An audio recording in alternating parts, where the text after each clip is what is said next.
Angin menderu-deru di antara pepohonan saat Sarah berjalan melewati hutan sendirian.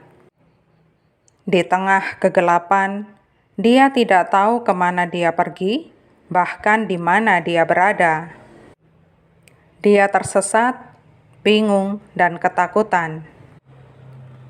Dia harus kembali ke jalan utama atau ke mobilnya. Dia harus keluar dari sana, tetapi itu tidak mungkin dilakukan dalam kegelapan hutan yang nyaris total. Dia telah tersesat selama berjam-jam, dan semakin dia berjuang untuk menemukan jalan, dia semakin putus asa. Dia meninggalkan mobilnya di tanah di dekat ujung jalan setapak.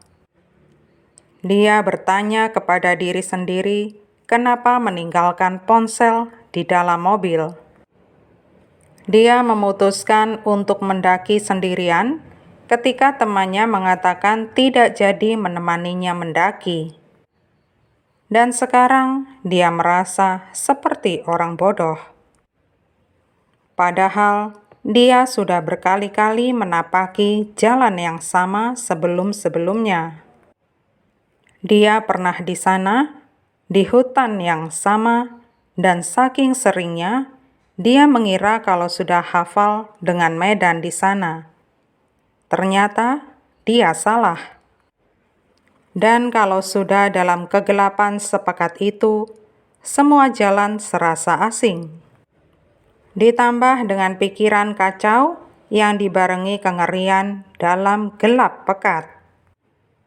Tiba-tiba dia tersandung dan hampir dia jatuh ketika dia menerobos semak-semak di depannya ketika sesuatu membuatnya tercekat dan berhenti. Tubuhnya terasa membeku dan dia mendengarkan. Angin berhembus di atas kepalanya dan menggoyang-goyangkan pepohonan. Jauh di depannya ada suara ranting patah. Sepertinya ada binatang yang lewat di bawah semak-semak. Lalu sunyi, tidak ada suara lagi, hanya angin dan keheningan hutan. Sarah menunggu. Ada sesuatu di sana, dan dia bisa merasakannya. Kulitnya terasa tertusuk rasa dingin yang menjalar di punggungnya. Ada sesuatu di sana, sesuatu yang sedang mengawasinya. Tepat saat dia hendak melangkah, dia merasakan hembusan nafas dingin di belakang lehernya. Sebuah suara kasar dan serak berbisik di telinganya, "Aku merasa hidup."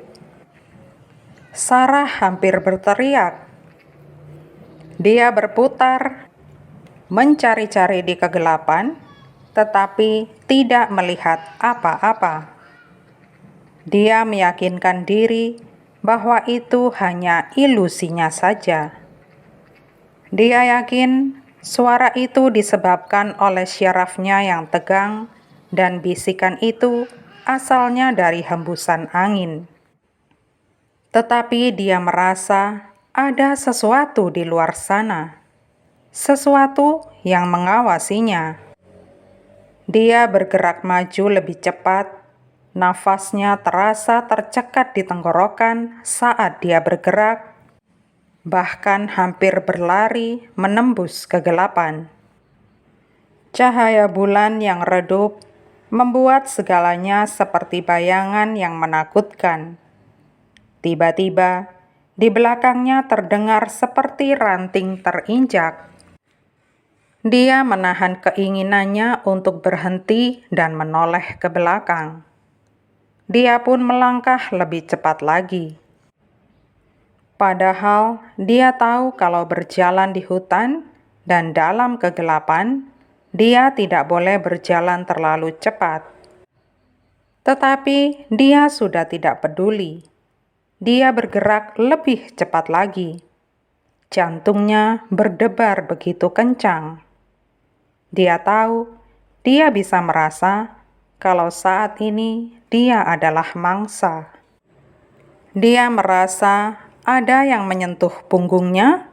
Dia langsung menoleh, dan pada saat itulah kakinya terjerat akar. Dia langsung oleng dan rebah. Dia tergeletak beberapa saat, mengedipkan matanya yang berair sembari menarik nafas. Saat pandangannya mulai jelas, dia memaksa diri untuk bangkit tepat pada saat sesosok bayangan muncul di depannya. Tampak sosok wanita, tetapi tidak seperti wanita. Sosok itu sangat aneh. Beberapa saat, Sarah baru sadar kalau yang berdiri di hadapannya itu, atau sesuatu yang di depannya itu, bukanlah manusia. Sarah juga tidak yakin kalau dia hidup. Matanya sangat terang, seolah bisa bersinar di tengah pekatnya malam. Sarah mundur. Dia menyadari mata sosok itu seperti mata kucing yang bersilau di bawah sinar bulan. Kulitnya sepucat porselen. Dia menyeringai kepada Sarah, memperlihatkan sederet gigi tajam, sembari berbisik dengan suara yang sama. "Aku merasa hidup." Sarah langsung berlari. Dia tidak tahu hendak berlari kemana, dan dia tidak peduli. Yang penting, dia menjauh dari makhluk menyeramkan itu. Nafasnya memburu saat dia berlari, dan dia melawan jeritan yang seolah mencekik lehernya. Di belakangnya, dia bisa mendengar tawa makhluk itu yang menggema di seluruh hutan. Akhirnya, dia sampai di tempat parkiran mobilnya, dan dia segera berlari kencang menuju mobilnya. Saat dia meraih pegangan pintu, dia merasa tangan dingin mencengkeramnya dari belakang.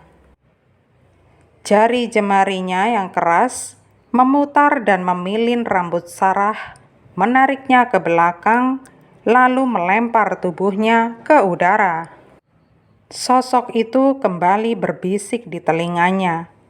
Sarah hanya merasakan sesuatu yang tajam merobek lehernya, dan akhirnya dia menjerit. Tubuhnya kejang, dan dia mencoba melepaskan diri, tetapi tidak ada guna. Makhluk itu kuat dan sekeras batu. Sarah menengadah ke langit, dan dia melihat seolah bintang-bintang terasa semakin dekat. Dia merasa kakinya terjulur, dan saat dia melihat ke bawah, tampak lautan pepohonan. Sarah tersedak saat sesuatu yang basah naik ke tenggorokannya. Dia kembali ditatap sosok dingin itu, dan Sarah merasakan sesuatu pecah di dadanya. Kemudian rasa sakit itu kembali menyebar dari leher ke seluruh tubuhnya.